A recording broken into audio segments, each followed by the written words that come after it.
Hey, you want to see something cool? Hi guys, welcome back or welcome to Dreamworks Switch to Life, and in today's video we're going to be discussing the fifth and final installment of my Dreamworks Cinematic Multiverse theory, also known as the DCM. If you haven't seen the first 4 parts, I left a playlist in the description down below, but in those 4 parts I discuss where all of the movies from Dreamworks fit in, and in this video I will discuss all of the TV shows. So without further ado, let's get started. So essentially this video is going to be split into 4 parts, and I don't mean 4 videos, I just mean it's going to be 4 really long chunks, and they are as follows. The TV shows that are based off of movies but are considered canon to the timeline, the TV shows that are based on movies but are not considered canon to the timeline, the TV shows that are made by Dreamworks but also based off of something not made by Dreamworks, and the TV shows that Dreamworks had created for themselves. There is also a 5th part where I discuss why some TV shows won't fit into this video, but we'll get to that later. So part 1 is a lot of TV shows, and it's probably the biggest chunk. TV shows that are based off of Dreamworks movies and are considered canon. This includes shows like The Adventures of Puss in Boots, which takes place before anything else in the Shrek franchise. Abominable the Invisible City, which takes place after the first Abominable movie, and it takes place from the fall of 2022 to Chinese New Year in 2023. Then season 2 takes place a week after that and goes until April or May. The Boss Baby Back in Business, which takes place after the first movie during June, July, and August during the first 2 seasons. Season 3 takes place from August to the November of 1984, and finally the 4th season takes place after the New Year, but during 1985 up until the later months of spring. Then there is the special interactive episode that takes place in between the 3rd and 4th season. And just so you know, the episode itself is not canon, but it's essentially just you're playing a video game to determine what job you're going to get at Baby Court. That's it. That's all there is to it. Then there is another special episode known as the Boss Baby Christmas Bonus, which takes place during the Christmas season of 1984, and it also has a flash forward to the Christmas of 2017 after the events of the Boss Baby 2 Family Business. Finally, there is the Boss Baby Back in the Crib. The first 2 seasons take place in the year of 2018, leading up to the summer of 2018. After that, we don't know because the future seasons haven't exactly been released yet. So, there's that. All 3 Madagascar TV shows are canon. This includes Madagascar A Little Wild, which takes place way before the first movie, but after the prologue in the second movie. All Hail King Julian, which also takes place before the first movie, but really only a few months prior to it.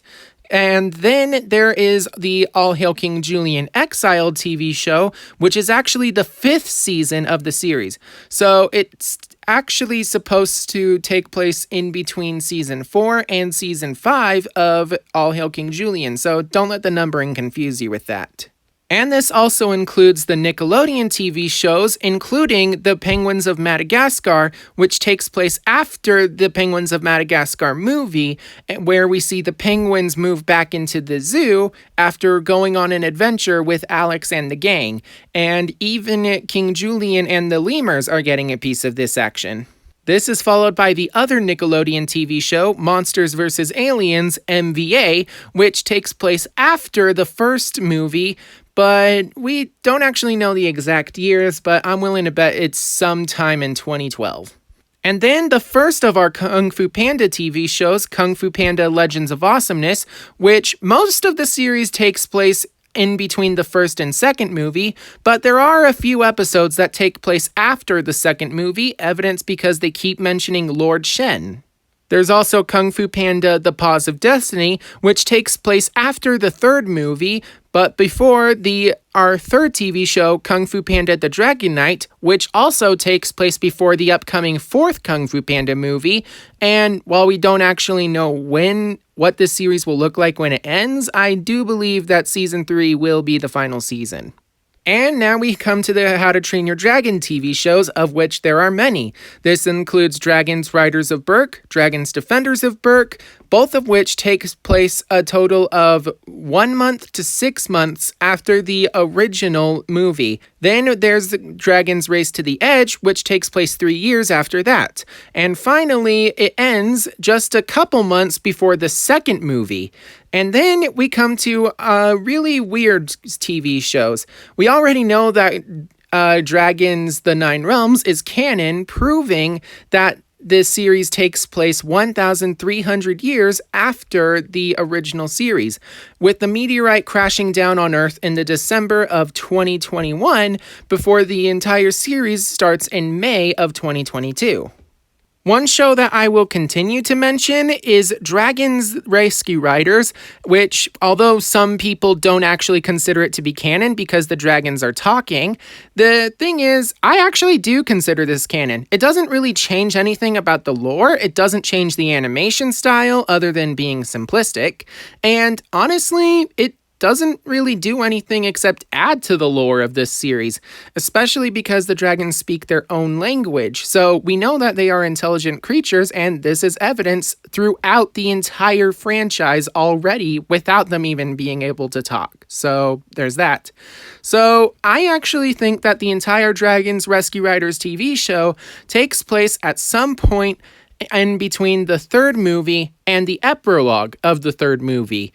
This includes the Netflix saga, which consists of Dragons Rescue Riders Seasons 1 and 2, and the 3 TV specials, Hunt for the Golden Dragon, Secrets of the Songwing, and Huts Galore Holiday, all of which take place from the fall to December of, well, a certain year in between 720 and 730. Then the following year, we have the Peacock Saga, which includes seasons 3, 4, 5, and 6, also known as Dragons Rescue Riders Heroes of the Sky. To be honest, I always thought this series could have used a series finale in the form of a movie that basically details why the Rescue Riders, after meeting Toothless, the Night Fury, aka the King of Dragons, would have left the Huts Galore and gone to the hidden world, leaving dragons to become myths and legends and forgotten by humanity. There's an idea for you, Dreamworks, but yeah, unfortunately, that probably won't see the light of day at this point. And finally, our last TV show in this category is The Croods Family Tree, which takes place during the Cretaceous era after the second movie, The Croods: A New Age. Now, to be clear, these are the TV shows that are actually canon to the movies, and they're considered canon by the creators and many fans. What is not considered canon is the following category of shows, and these include Dawn of the Croods. Notice how I included the Croods Family Tree, but not Dawn of the Croods. And the main reason I did this was because, well, Dawn of the Croods has changed the animation from the original movie so much, while the Croods Family Tree, despite being simplistic, kept the animation from the movies. And of course, there is the fact that the movies don't even reference this show, and to be honest, the show actually breaks canon before the second movie was even released. So, while this series is in fact placed on Earth D, it's more like an alternate universe where the events of the TV shows can be ignored by the movies, but at the same time, the movies themselves don't actually take place unless stated otherwise. This includes, as I've said before, the Dawn of the Croods, the Epic Tales of Captain Underpants, which was actually based on the books, not the movie, which is kind of weird.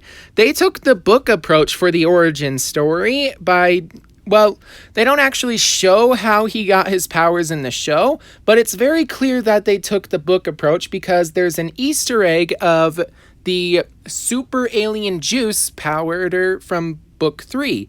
So, in my opinion, the entire series of this TV show takes place in between books 5 and 6 of the Captain Underpants book series and has nothing to do with the movie whatsoever. So, let's be clear about this. The entire first 2 seasons of the TV show take place in the spring of 2018, while the 3rd season takes place during the summer. Then we have a bunch of specials, including Captain Underpants Hackoween, which is actually taking place during Halloween, followed by Captain Underpants Epic Choice-O-Rama, which may not even be canon to the TV show, and it also might be. We don't really know. Then there is the Captain Underpants in Space, which also takes place in the November of 2018. And finally, we have the series finale in the form of Captain Underpants Mega Blissmas, taking place during the Christmas of 2018. Mind you, that means in between the 5th and 6th books, George Beard and Harold Hutchins have gone from being 4th graders to 5th graders. We also have Spirit Riding Free, which, while I used to consider this a sequel to Spirit Stallion of the Cimarron, the second that we got Spirit Untamed, I decided to view the entire franchise as a reboot of each other. Essentially, Spirit Riding Free is a reboot of Spirit Stallion of the Cimarron, and Spirit Untamed is a reboot of Spirit Riding Free. None of the shows or movies are canon to each other, they just exist in their own alternate realities. That's the case. And it can be said for the following timeline when it comes to Spirit Riding Free.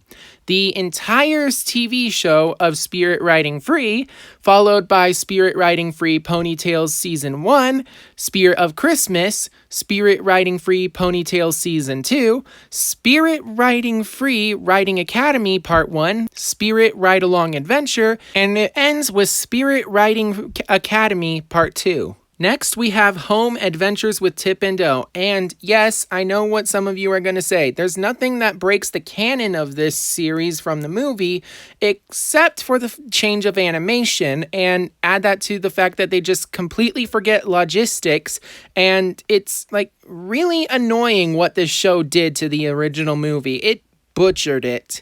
Hence why I don't consider the show canon to the movie anymore, and why I think it actually takes place in its own separate universe, not universe, alternate reality from the main universe where the movie takes place. If you want the timeline, it's as follows. Home, which takes place during the December and January, and then throughout the following year, we have the first 3 seasons of Home Adventures with Tip and Do before Home for the Holidays, which means that O has been on Earth for almost an entire year. And then you get season 4 of Home Adventures with Tip and Do taking place the following year. So, to be clear, the movie Home actually exists on 2 separate timelines. The main Earth D timeline and the timeline with Home Adventures with Tip and Do. And now here is the good stuff, the Mr. Peabody and Sherman show, the main reason why there are alternate timelines on Earth D.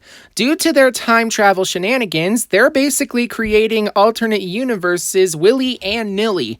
And that includes their own TV show, which includes the Mr. Peabody and Sherman show and its spin-off show, The Adventures of Rocky and Bullwinkle, which, just so you know, Rocky and Bullwinkle were never part of the main timeline of Earth D. But due to their time-traveling shenanigans, Mr. Peabody and Sherman is confirmed that the show takes place in a different timeline than the movie. Because in the movie, Mr. Peabody doesn't have any parents, but in the show, there's literally an episode dedicated to Sherman seeing his grandparents. Along with this, the character of Penny from the movie is completely forgotten in the TV show.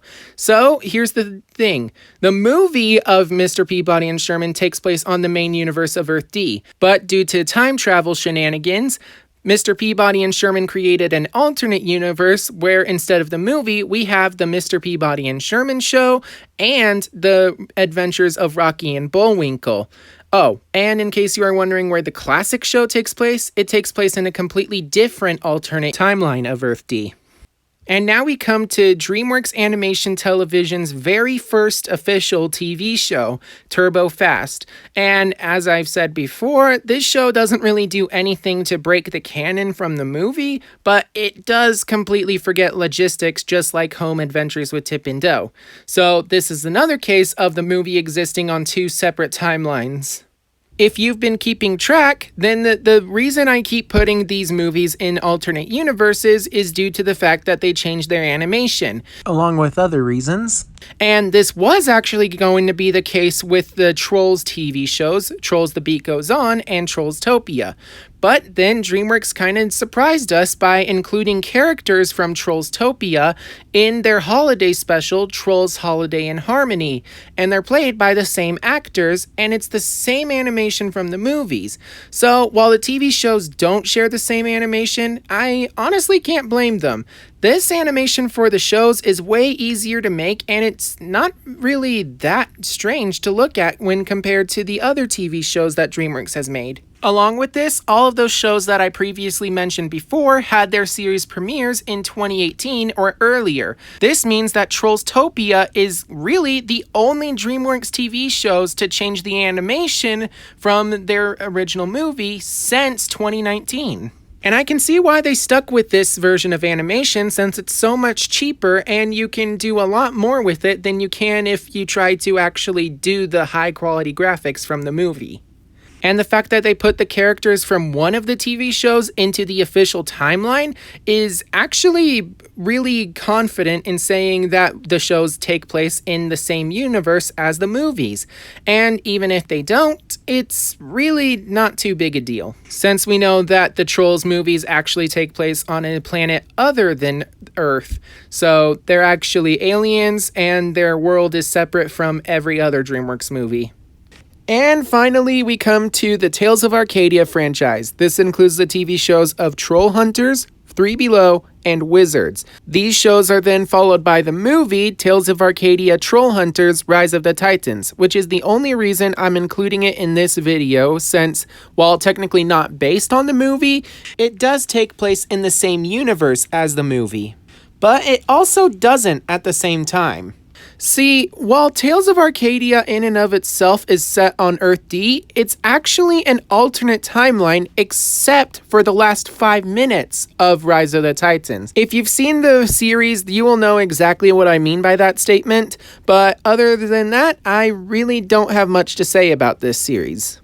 And with that out of the way, that is our last show of the video. And yes, I know, this is not all of the DreamWorks TV shows. Don't worry, I do plan on making a part 2, and probably a part 3, I'm not sure actually. But I just looked at the runtime of this video as I was editing it, and I realized that this is taking way too long for one video. So with that out of the way, I hope you guys are looking forward to the possible conclusion of this series next month. But until then, I hope that you guys are staying safe out there, and that I will see you all in the next one. Be sure to subscribe so you can keep up to date on all things DreamWorks. But until next time, bye-bye. You have a sweet voice, but you bring death with you.